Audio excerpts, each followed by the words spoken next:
Hey guys, this is Nadia from Social Talk Podcast. Thank you guys for tuning in today.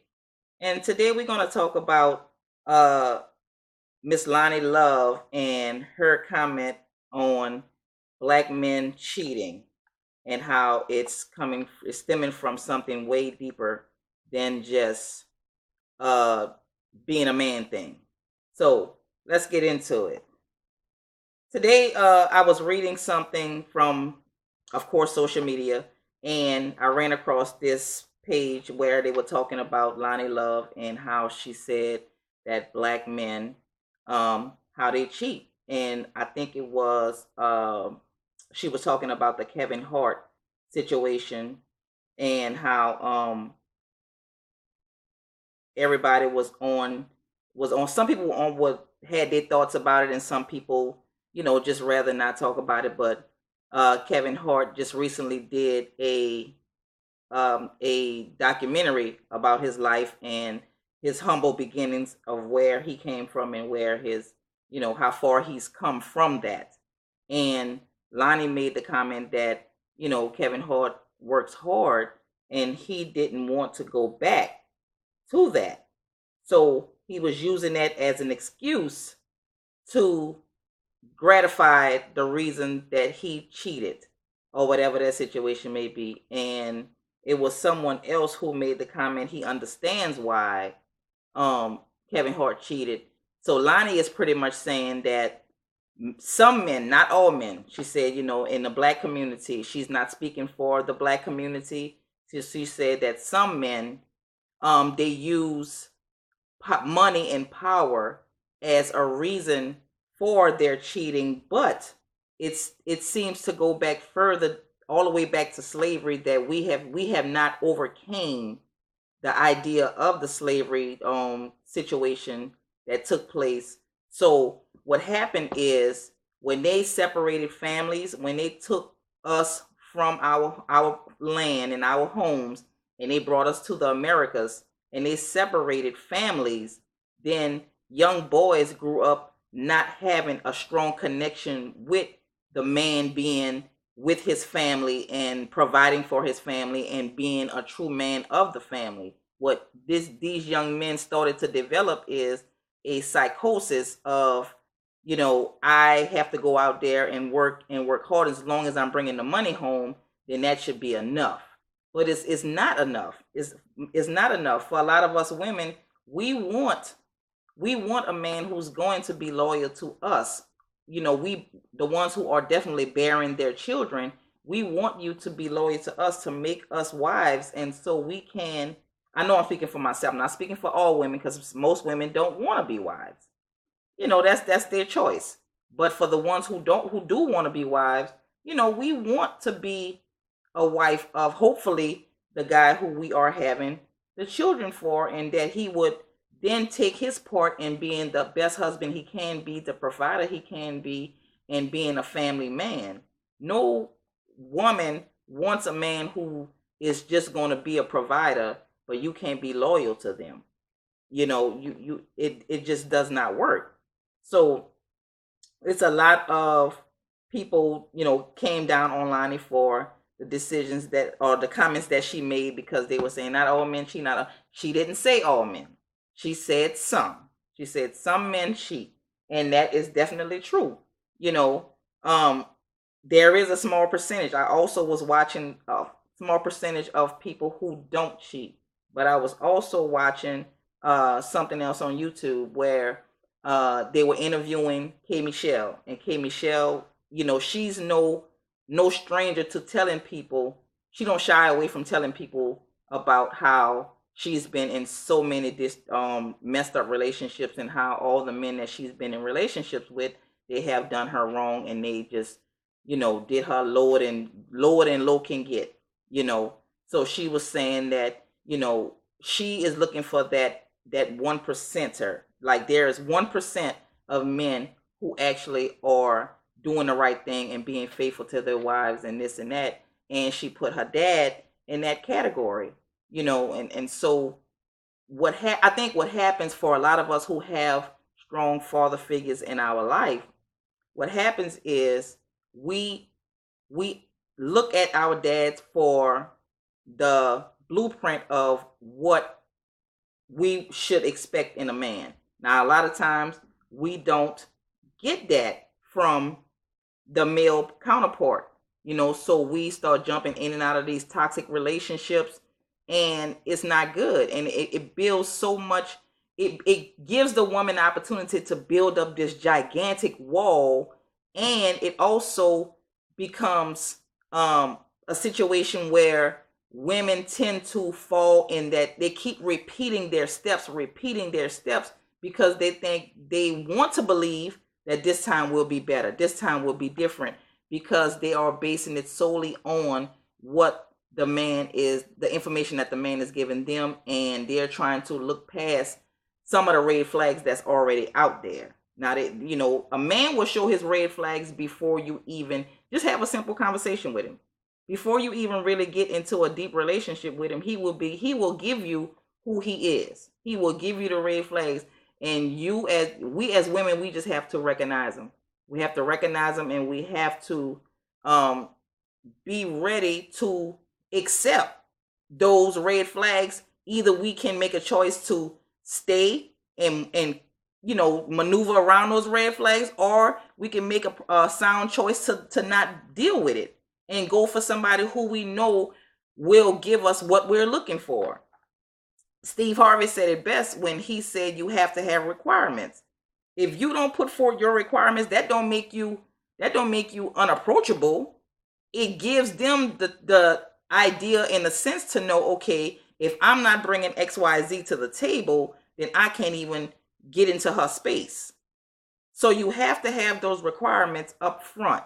I believe in that. I believe in those requirements being up front. I believe in the 90-day rule. I believe in all that, because when you are just getting into a relationship with somebody, and they tend to try, a man's objective is to go out and hunt. He goes out and hunt. He sees what he wants, and he tries to take the hunt down at all means possible. If he gotta lie and do whatever he gotta do to capture that hunt, that's what he's gonna do. But we as women, we have to set those standards and live by those standards. When you start bringing sex into something that you want to be something that will last for longer than a month, longer than 2 months, then you have to have those 90-day rules. You have to set that 90-day rule. You have to set it, because in those 90 days, you will get a chance to know him. You will get a chance to know his flaws. You will get a chance to really see the person that he is, because I promise you, in them 90 days, you will get angry Joe. You will get compassionate Joe. You will get sensitive Joe. You will get the loving Joe. You will get the crazy Joe. You will get all those things in 90 days. And that will determine if you should stay or if you should walk away from it. It's just like a job. Like Steve said, it is definitely just like a job. You are interviewing him and giving him a probationary period, so he can really show you who he is. And in the flip side, you are showing him who you are. So those 90 days, you cannot throw sex in the mix, because sex will complicate things, especially for women. I don't care what woman you are and how hard you pretend to be. Every woman leads through sex with emotions. There are emotions involved in it. Men, on the other hand, not so much. It's not an emotional thing. It's a need. It's a need for them. For us, it's more of an emotional situation where we tend to, if we love you, if our heart is telling us we love you, and we leading with our hearts, of course, we can do this. But then soon as that act takes place, everything changes. And some men say, man, she was cool until we slept together, and then she started wanting to know where I'm going, who I'm with, what time I'll be home, and all that other stuff. And if a man don't want to be kept, trust me, he's not gonna be kept. You can't keep a man who don't want to be kept. That's just the bottom line. And all that goes back to what Lonnie said about, the man not having a close connection with family in the unified nation of family. They don't know that. And Adrian, she said that it was all across the board. But I think Lonnie was just speaking from the African American side of it. But it is all across the board. All men cheat. Look at, if you want to go back to the slavery thing, what Lonnie said, look at the slave masters who were cheating on their wives, who they had wives. They were cheating on their wives with some of the slave girls, women. They were taking the slave women and sleeping with them and impregnating them and just doing whatever they wanted because they thought they could, while the wife was just supposed to sit there and be quiet. No. These days have changed. We have, like Lonnie said, we have modernized a lot of things, but you cannot try to excuse the fact that some of these men are out here using their money and their power as a way of cheating. And when I say money and power, I mean they are doing well financially. And because they are doing well financially, they tend to pick up on the women who might be doing well financially as well, but they have a certain lifestyle that they are living, and these women just want to be in the presence of this man, so this man know, look, this my girl, we gonna do this, we gonna do that, but when she not with me, I'm gonna do my thing too, while she home with the kids, because we done had kids together now, so I'm gonna do my thing too. No, it don't work like that. We have to come back to understanding what family is actually about. We have to, some of these men need to be educated on how to be a good husband. And some of these women, it don't fall, some of these women need to understand what a good wife is supposed to be about. It ain't about the old days where, you got to just be a housewife and a mother and you let a man be a man. No. You can be successful as a black woman.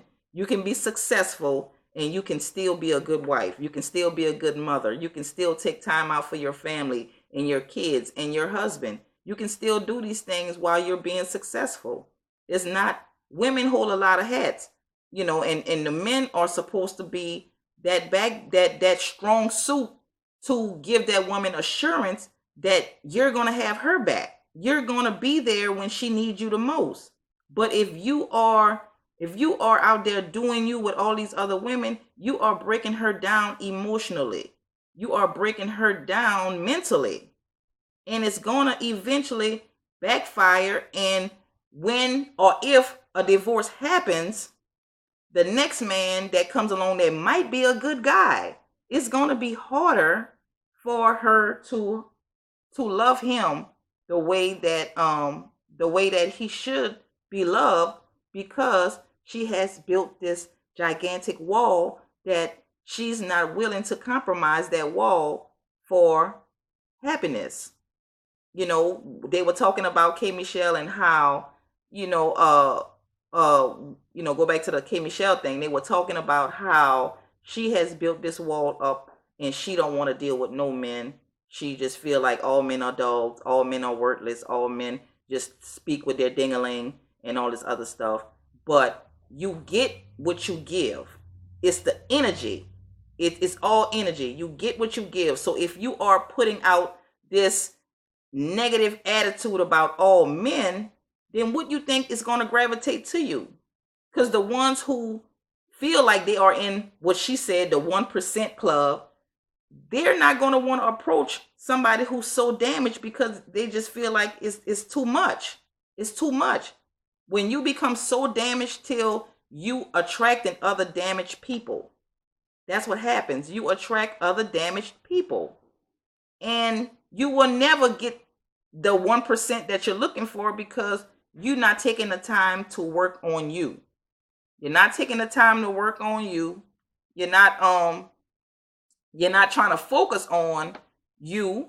You're so focused on, I just want to have a good relationship. I just want to be in a good relationship.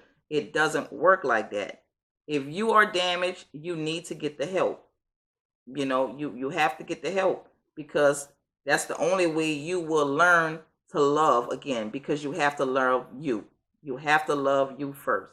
So kudos to Loni Love for actually speaking out.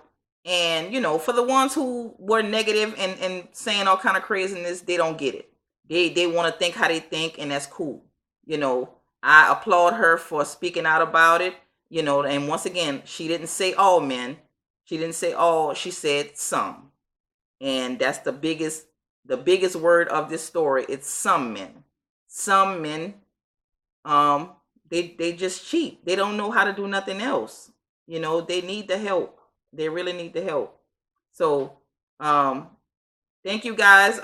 Hit that like button down at the bottom of the page.